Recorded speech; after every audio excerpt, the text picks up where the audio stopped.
Bonjour, aujourd'hui on va voir The Woman de Christine Anna. Ça commence bien. Ça a été publié en février 2024. C'est un roman historique centré sur Frances, qu'on appelait Frankie McGrath, une jeune étudiante en soins infirmiers de la Californie du Sud qui rejoint le corps d'infirmière de l'armée américaine pendant la guerre du Vietnam.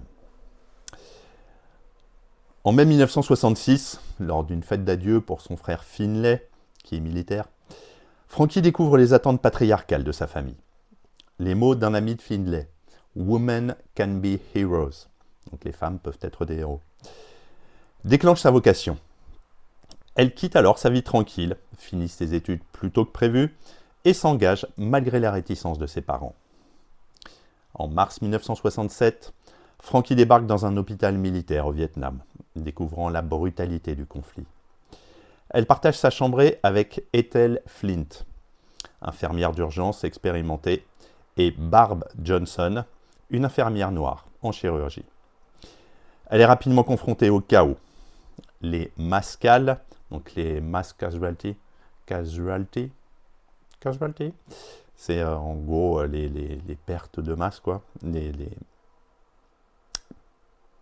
les blessés de masse, pardon, arrivent sans cesse, plongeant la jeune femme dans une réalité particulièrement traumatisante. Elle est assignée au service neurochirurgie auprès du capitaine Ted Smith, puis encouragée par le chirurgien Jamie Callahan à rejoindre le service de chirurgie. Un lien sentimental émerge, mais des complications personnelles et la guerre finissent par la heurter de plein fouet.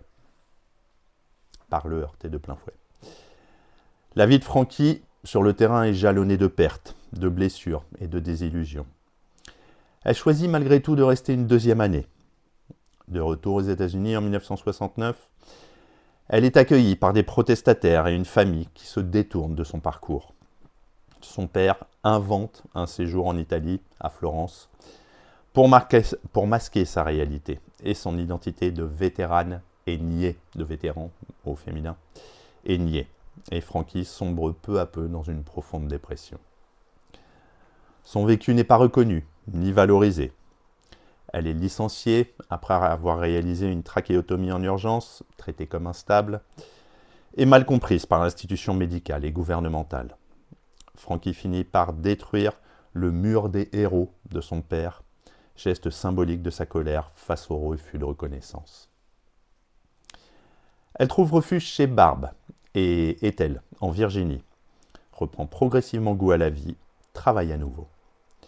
Mue par la colère collective des vétérans et l'injustice dont elles furent victimes, elle participe à des manifestations à Washington DC, notamment avec la League of Families, des militaires disparus et des prisonniers, et le VVAW, le Vietnam Veterans Against the War, les vétérans du Vietnam contre la guerre. Puis Frankie retourne en Californie pour s'occuper de sa mère malade.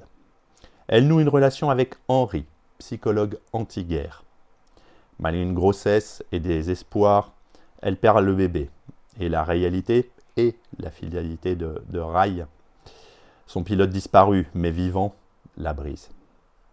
Frankie craque, sombre dans l'addiction et finit hospitalisée. Grâce à un traitement en clinique spécialisée, elle entame un travail thérapeutique, prend conscience de ses traumatismes et commence à reconstruire sa vie. En 1974, Frankie reprend pied, s'installe dans le Montana. En 1982, elle crée un refuge pour femmes vétéranes. Elle participe à la cérémonie au Vietnam d'inauguration du Vietnam Memorial à Washington DC, où sa famille enfin reconnaît sa valeur. Son père s'excuse. Elle retrouve Jamie en état de rémission, symbolisant la paix retrouvée.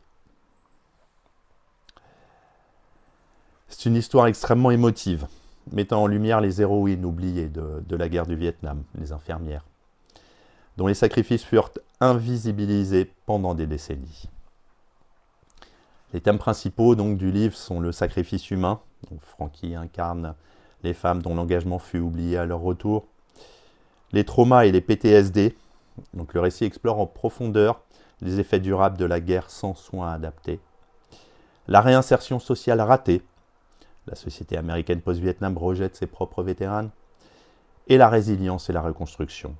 C'est-à-dire que malgré tout, Franky renaît de ses cendres, fonde un espace d'aide et trouve la reconnaissance. Certaines personnes ont salué la polarisation et l'émotion en fait, que renferme le roman. D'autres s'agacent des passages plus convenus ou qui manquaient de nuances. Après, à vous de vous faire votre avis.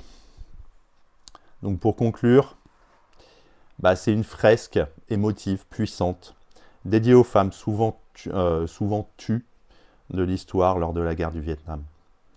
À travers Franky McGrath, l'auteur dépeint la violence de la guerre, l'injustice de retour aux États-Unis, la douleur du rejet social et finalement la renaissance par la reconnaissance collective.